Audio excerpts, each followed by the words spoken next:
আমাদের নামাজের কোনো অভাব নাই, লক্ষ লক্ষ মসজিদ প্রতিনিয়ত নামাজ হচ্ছে। আমাদের রোজার কোনো অভাব নাই, আমাদের হজের কোনো অভাব নাই। 40 লক্ষ লোক মক্কায় আমরা হজ করতে যাচ্ছি, কিন্তু কিসের অভাব? আমরা তাওহীদে নাই, তাওহীদে নাই, ঈমানে নাই। আমার কথা, ঈমান আনেন, ঈমানে আসেন, আল্লাহ আপনাকে জান্নাত দিবেন। তো ঈমানে কিভাবে আসবো? মুখে বলা, অন্তরে বিশ্বাস, কাজে প্রমাণ। সেটা কি?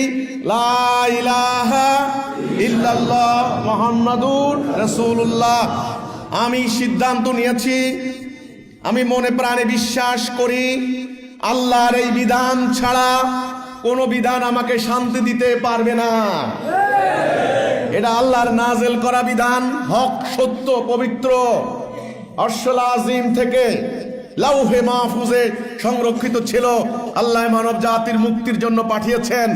মানুষ যেন ইবলিসের দাসত্ব না করে, মানুষ যেন শয়তানের দাসত্ব না করে, মানুষ যেন আল্লাহর দাসত্ব করে, আল্লাহর আইন মানে, আল্লাহর হুকুম মানে। যদি মানুষ এই হুকুম মানে, উপকার কার হবে? মানুষের। মানুষের সমাজের শান্তি কায়েম হবে, ন্যায় বিচার কায়েম হবে, সুবিচার কায়েম হবে, মানুষ শান্তি পাবে।